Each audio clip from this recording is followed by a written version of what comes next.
we have the graph of y is equal to g of x right over here.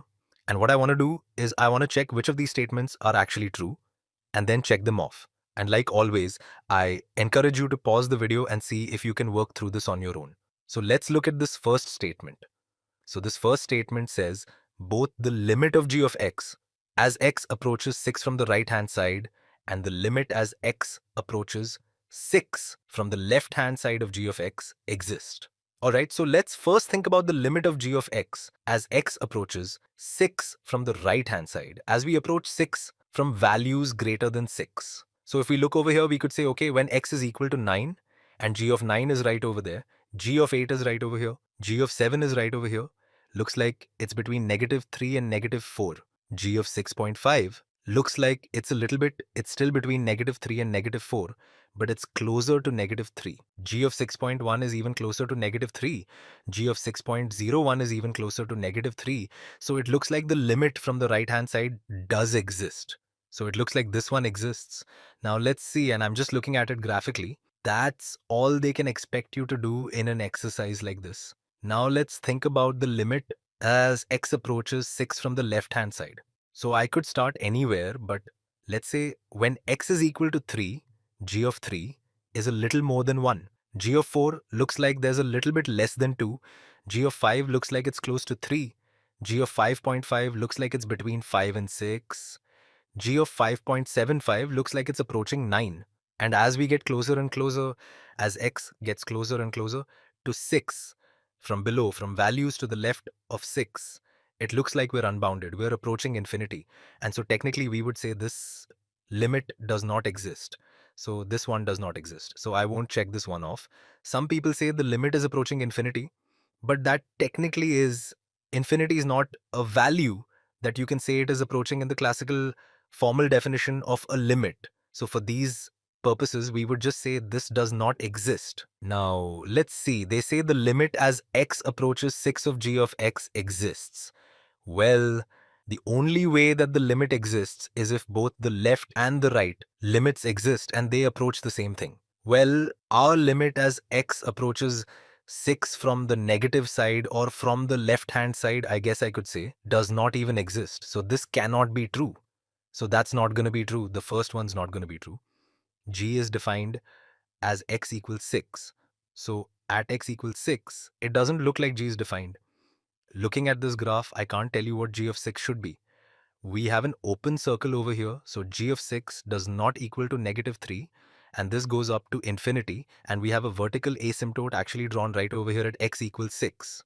So G is not defined at x equals 6. So I'll rule that one out. G is continuous at x equals 6.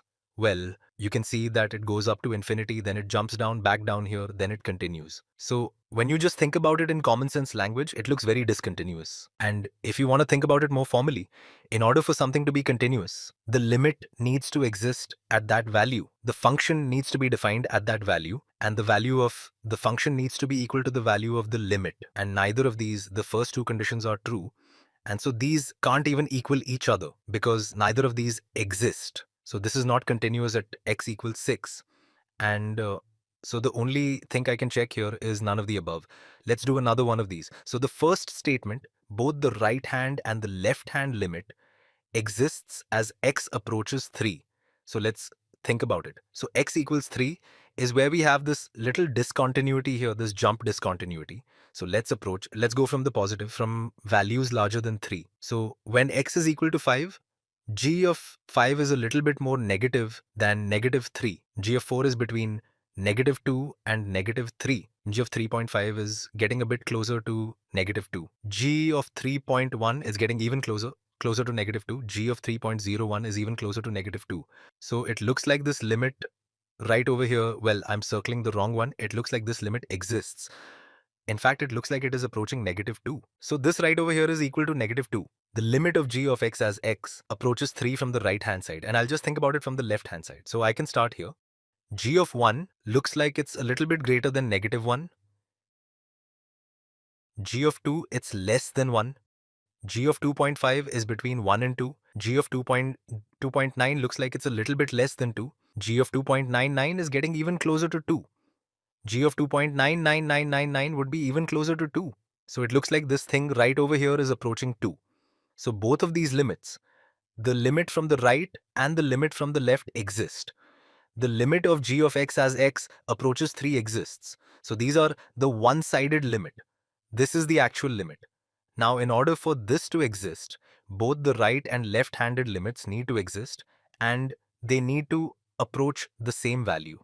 Well, this first statement, we saw that both of these exist, but they aren't approaching the same value. From the left, from the right, we are approaching -2. And from the left, we are approaching 2. So this limit does not exist. So I will not check that out, or I will not check that box. G is defined at x equals 3. Well, when x equals 3, we see a solid dot right over there. And so it is indeed defined. It is indeed defined there. G is continuous at x equals 3. Well, in order for G to be continuous at x equals 3, the limit must exist there. It must be defined there. And the value of the function there needs to be equal to the value of the limit. Well, the function is defined there, but the limit doesn't exist there, so it cannot be continuous. It cannot be continuous there, so I would cross that out. And I wouldn't click none of the above because I've already checked something, or I've actually checked two things already.